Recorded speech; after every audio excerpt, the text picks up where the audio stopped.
Thank you for showing your interest in USA E2 Business Investor Visa Program. E2 investor visa treaty country के उन citizens के लिए जो कि USA में अपना बिजनेस एस्टैब्लिश करना चाहते हैं, स्टार्ट करना चाहते हैं, एक्सपैंड करना चाहते हैं या किसी एग्जिस्टिंग बिजनेस में इन्वेस्ट करना चाहते हैं, उनके लिए एक ज़बरदस्त बिजनेस अपॉर्चुनिटी है, ज़बरदस्त वीज़ा प्रोग्राम है जिसकी बेस पे आप यूएसए में अपनी फैमिली के साथ, अपने स्पाउस और अपने बिलो 21 ईयर्स ओल्ड किड्स के साथ मूव कर सकते हैं और यहाँ पे अपने बिजनेस को एक्सपैंड एंड ग्रो कर सकते हैं। तो आज इस वीडियो में मैं डिटेल के साथ एक्सप्लेन करने की कोशिश करूंगा कि what are the major concerns and reservations जो भी आपके सवालात हैं E2 वीज़ा से रिलेटेड, उन तमाम को एड्रेस और आंसर करने की कोशिश करूंगा ताकि आप इस वीडियो को एक कंप्लीट गाइडलाइन के तौर पे यूज़ कर सके whenever you plan to start और acquire a business in USA for E2 purposes.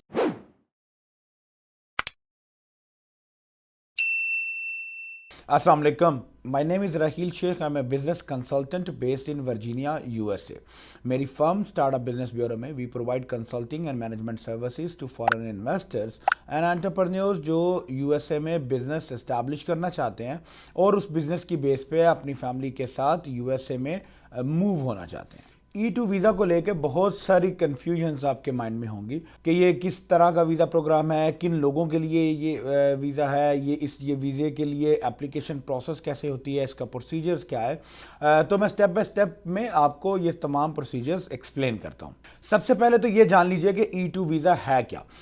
E2 visa जो कि एक ट्रीटी इन्वेस्टर वीज़ा है, ट्रीटी कंट्री से मुराद वो चंद कंट्रीज़ हैं दुनिया की जिनके साथ यूएसए की कॉमर्स ट्रीटी या ट्रेड ट्रीटी जो है वो साइन होती है। यूएसए ट्रीटी दुनिया के तमाम ममालिक के साथ अवेलेबल नहीं है। जैसे for example India and China, they are not from the part of the treaty country list of USA, but fortunately Pakistan is one of the treaty countries. तो any citizen, any resident of Pakistan और any other treaty country जो USA में business establish करना चाहता है, ये उन visa programme उनको ये प्लेटफॉर्म प्रोवाइड करेगा कि इस प्रोग्राम के तहत अगर वो अपना एक क्वालिफाइंग बिजनेस एस्टैब्लिश करते हो तो उसकी बेस पे आप यूएसए में मूव कर सकते हो। अब ये देखते हैं कि ये वीज़े में होता क्या है, ये है किन लोगों के लिए। फॉर ऑल दोज पीपल जो यूएसए में सिर्फ जिनका पर्पस वीज़ा लेके मूव करना है, this is not the visa program for those, क्योंकि इसमें एक इन्वेस्टमेंट, हैवी इन्वेस्टमेंट इन्वॉल्व है, एक इन्वेस्टर वीज़ा प्रोग्राम है, बिजनेस वीज़ा प्रोग्राम है। तो जिसका मतलब है कि ओनली दोज जिनका पर्पस यूएसए में अपने बिजनेस को इस्टेब्लिश करना है, बिजनेस को ग्रो करना है और बिजनेस की सक्सेस को एंजॉय करना है, दोज आर द पीपल जिनको इस वीज़ा प्रोग्राम को कंसिडर करना चाहिए। अब ये प्रोग्राम काम कैसे करता है, तो इसमें सबसे पहले आपको ये समझना है कि ये चूंकि बिजनेस वीज़ा प्रोग्राम है तो इसमें आपको बिजनेस इन्वेस्टमेंट करनी है। अब कितनी इन्वेस्टमेंट करनी है, and there is no official threshold, officially कोई भी एक मिनिमम अमाउंट जो है वो मेंशन नहीं की गई यूएस अथॉरिटीज़ की तरफ से या यूएस सीआईएस की तरफ से, जिसका मतलब ये है कि हर बिजनेस के हिसाब से उनकी अमाउंट्स वेरी करती है। जैसा बिजनेस मॉडल आप सेलेक्ट करोगे, उस बिजनेस मॉडल की जितनी रिक्वायरमेंट होगी उतनी आपको इन्वेस्टमेंट करनी है।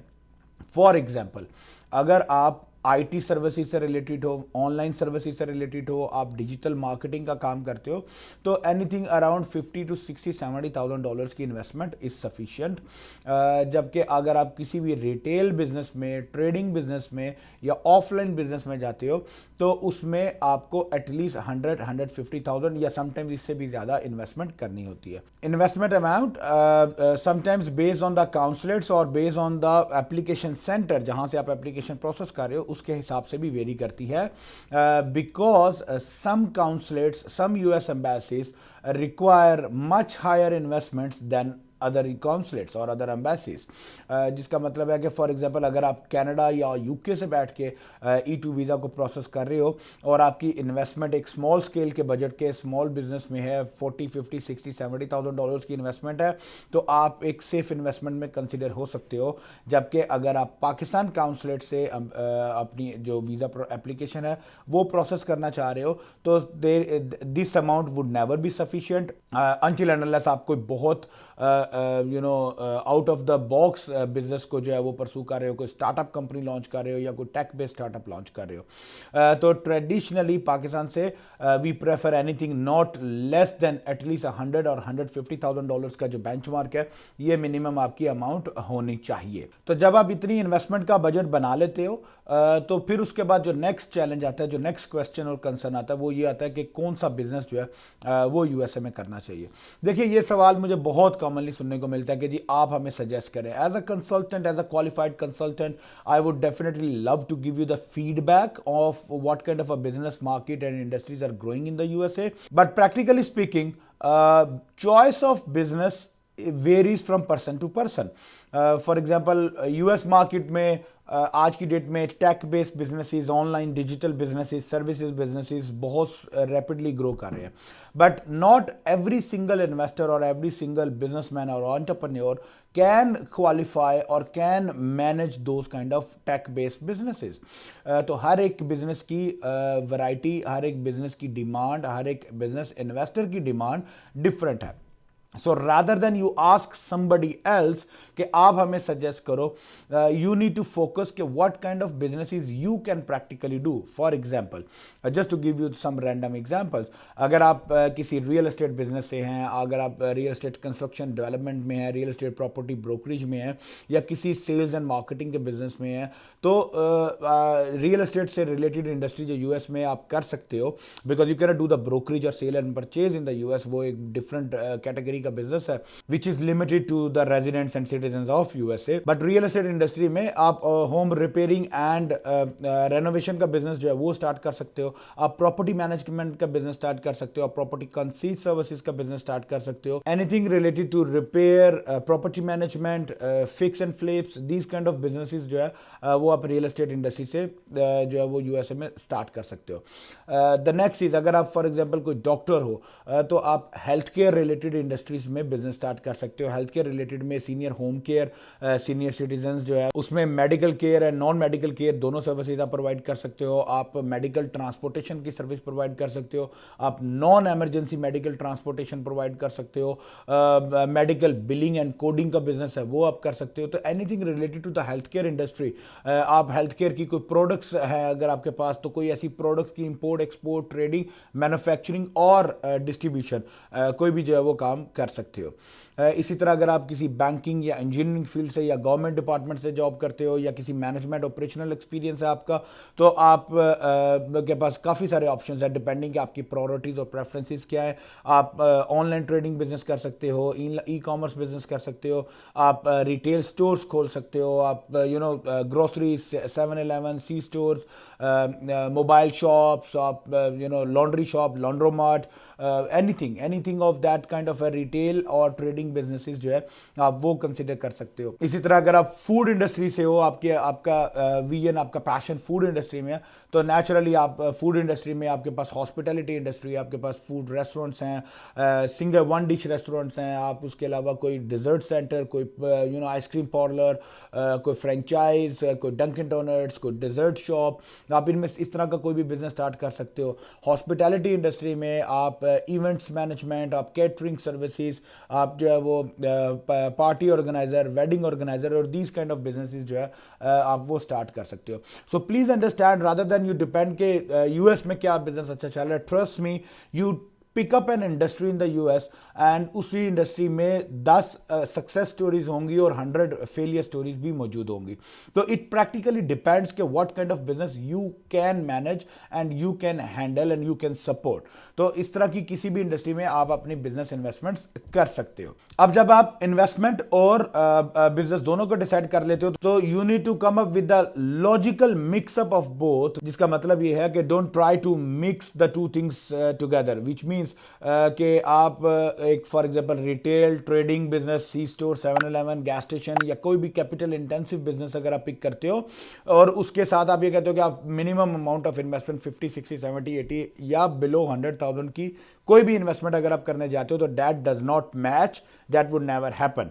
अगर आप कैपिटल इंटेंसिव बिजनेस जैसे गैस स्टेशन का बिजनेस है, ट्रकिंग का बिजनेस है, कोई भी जो गाड़ियों से रिलेटेड कोई बिजनेस है, कोई ऑटोमोटिव का बिजनेस है, या कोई फिजिकल स्टोर्स का बिजनेस है, that would never happen on this small scale budget. वो उसके लिए आपको 1.5 लाख, 2 लाख, 3 लाख, 5 लाख डॉलर तक की इन्वेस्टमेंट जो है वो आपको करनी होगी। अगर आपके पास स्मॉल स्केल का बजट है 100 और 100 से बिलो, तो आपको किसी सर्विस इंडस्ट्री में या ऑनलाइन टाइप के बिजनेसेस में जाना होगा। There is no other way around to bypass that requirements.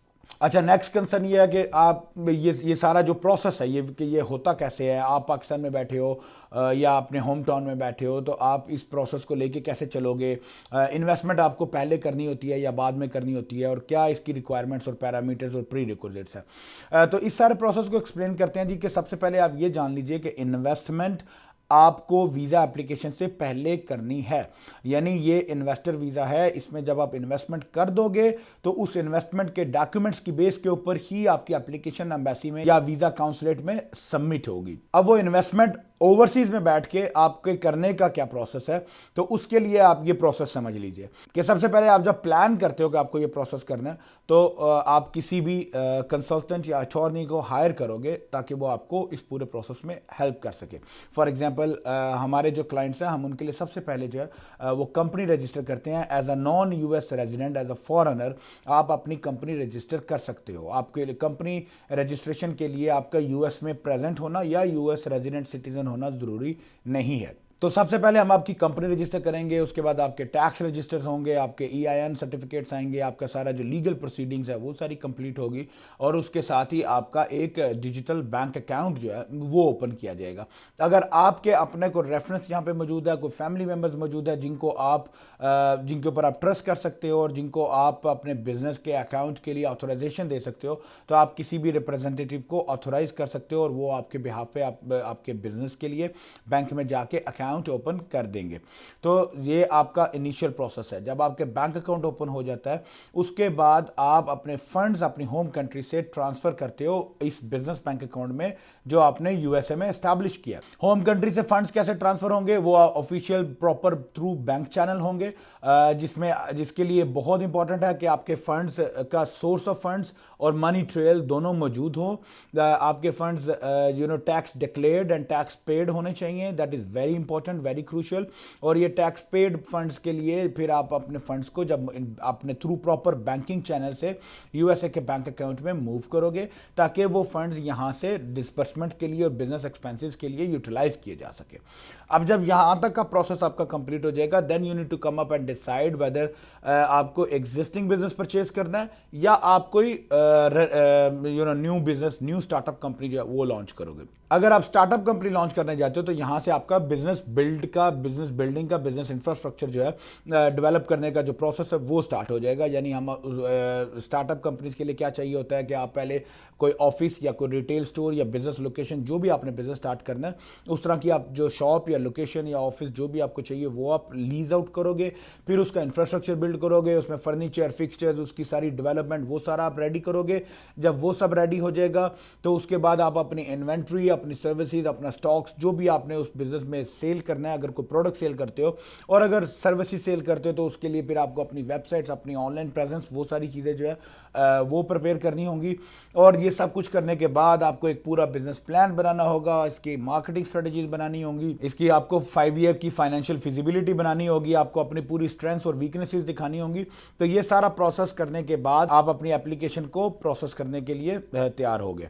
इसके बरक्स अगर आप एग्जिस्टिंग बिजनेस परचेज करने जा रहे हो, तो उसके लिए प्रोसेस ये होगा कि जब आपकी कंपनी रजिस्टर हो जाती है, आपके फंड्स रेडी हो जाते हैं, और तब तक हम पैरेलली आपके लिए किसी एग्जिस्टिंग बिजनेस को based on your state selection, your choice, your industry selection, business को फाइंड आउट करते हैं जो मार्केट में अवेलेबल होते हैं बिजनेस फॉर सेल। उन बिजनेस को शॉर्टलिस्ट किया जाता है, उनकी कंप्लीट ड्यू डिलिजेंस की जाती है, बिजनेस वैल्यूएशन की जाती है कि वो तमाम बिजनेस जो है वो वैलिडेटेड हो, वो तमाम उनके नंबर्स, उनके रिकॉर्ड्स, उनके सब चीज़ें अपडेटेड हो। और जब वो बिजनेस वैलिडेट होता है, उसके बाद वो बिजनेस आपको प्रेजेंट किया जाता है। आप उस बिजनेस को चेक करें, वेरीफाई करें।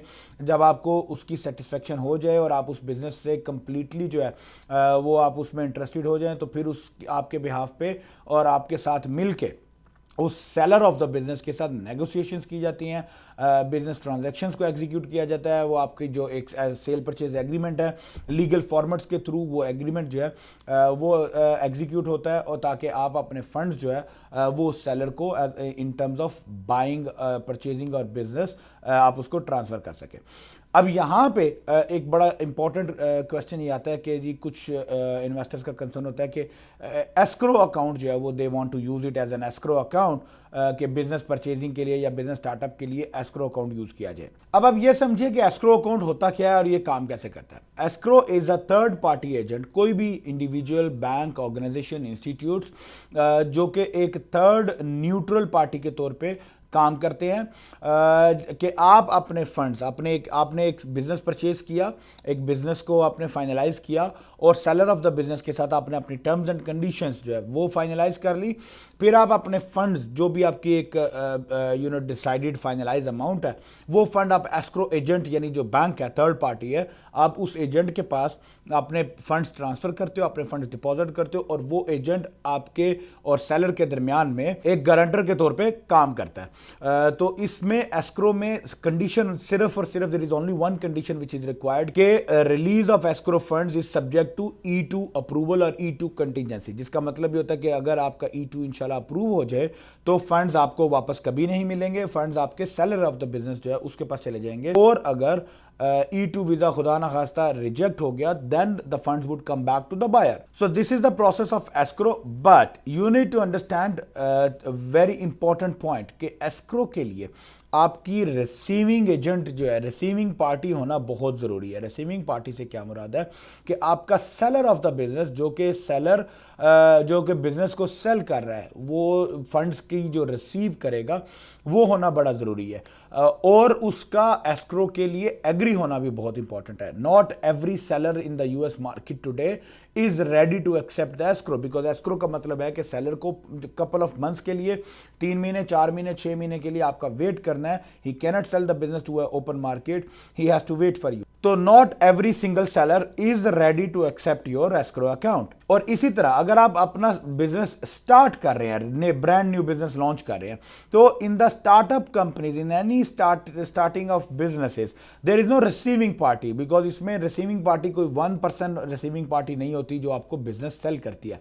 सो प्रैक्टिकली स्टार्टअप में, जैसे मैंने पहले बताया कि आप अपनी जो बिजनेस प्रेमिसेस हैं वो लीज आउट करेंगे, तो you cannot go to a landlord and you can negotiate an escrow terms and conditions with the landlord कि जी अगर मेरा वीजा E2 अप्रूव होगा तो उसको रेंट मिलेगा, अदरवाइज उसको रेंट नहीं मिलेगा। That doesn't how it works. या आपने अपना कोई कॉन्ट्रैक्टर जो है, जो इंफ्रास्ट्रक्चर बिल्ड करने के लिए कॉन्ट्रैक्टर आपने हायर किया, तो वो कॉन्ट्रैक्टर भी आपसे E2 की अप्रूवल की टर्म्स पे आपकी सर्विसेज नहीं देगा। तो स्टार्टअप कंपनीज में it's not possible to use the escrow, more likely and only in existing business and subject to the acceptance from the seller आप एस्क्रो फंड्स को यूज कर सकते हो। तो इन अ नटशेल अब E2 की समरी ये है कि आप अपने बजट के मुताबिक अपनी इन्वेस्टमेंट करोगे। अपने बिजनेस के लिए सब्सटेंशियल अमाउंट ऑफ इन्वेस्टमेंट होनी चाहिए। बिजनेस इंडस्ट्री आप कोई भी चूज कर सकते हो। आप बिजनेस स्टार्ट कर सकते हो, फ्रेंचाइज ऑन कर सकते हो, नया बिजनेस बना सकते हो, एग्जिस्टिंग बिजनेस ले सकते हो, या किसी एग्जिस्टिंग बिजनेस के सिर्फ शेयर्स परचेज कर सकते हो। So anything whatever you are comfortable with, but आपको इन्वेस्टमेंट वीजा एप्लीकेशन से पहले करनी है। आपको बिजनेस बिजनेस ट्रांजैक्शन एग्जीक्यूट करनी है। अगर आप एग्जिस्टिंग बिजनेस परचेज कर रहे हो, subject to the acceptance from the seller, आप एस्क्रो ट्रांजैक्शंस यूज कर सकते हो। अगर आप नया बिजनेस स्टार्ट कर रहे हो या फ्रेंचाइज स्टार्ट कर रहे हो, तो मोस्ट लाइकली एस्क्रो ट्रांजैक्शंस आपके लिए अवेलेबल नहीं होंगी। अब जो नेक्स्ट कंसर्न आता है वो ये आता है कि चूंकि आपने इन्वेस्टमेंट पहले करनी है और वीजा एप्लीकेशन बाद में जाएगी, तो what would happen if the visa is not granted. So here my friend there is no standard answer, to be very honest. So unfortunately this is how the E2 visa is been designed, and E2 instructions और eligibility criteria के accordingly आपके फंड्स at the stake of risk होने चाहिए। That is one of the conditions and prerequisites of E2 visa, जिसका मतलब यह है कि in case of a E2 denial you would lose your potential money। Now अब ये रिस्क ऑफ इन्वेस्टमेंट तो डेफिनेटली है, but practically speaking it does not work कि आपने फॉर एग्जांपल 150 200 $300,000 का बिजनेस किया and then you have to lose the whole money. That doesn't how it works, because end of the day you still own that business. तो आप वो business को market में resale करते हो. जैसे आपने परचेज किया, इसी तरह कोई दूसरा बंदा आपसे परचेज करेगा. This is how the business transactions moves on. And on the other side of the picture, more likely E2 visa is not meant to be rejected without giving any logical reason. मतलब ये है कि अगर आपका business properly qualifying तरीके से establish किया गया या अक्वायर किया गया है और आप E2 की तमाम प्री रेक्विजिट्स को पूरा करते हो, अगर आप किसी प्रोफेशनल के साथ काम कर रहे हो who knows what is the requirements and qualification and criterias for E2 और आपके तमाम चेकलिस्ट टिक टिक टिक की गई है, तो मेक श्योर कि E2 is not suppose to be rejected so oftenly और सो कैजुअली. जिसका मतलब यह है कि most likely the visa educator would give you the reasons, he would put objections on the application rather than the rejection.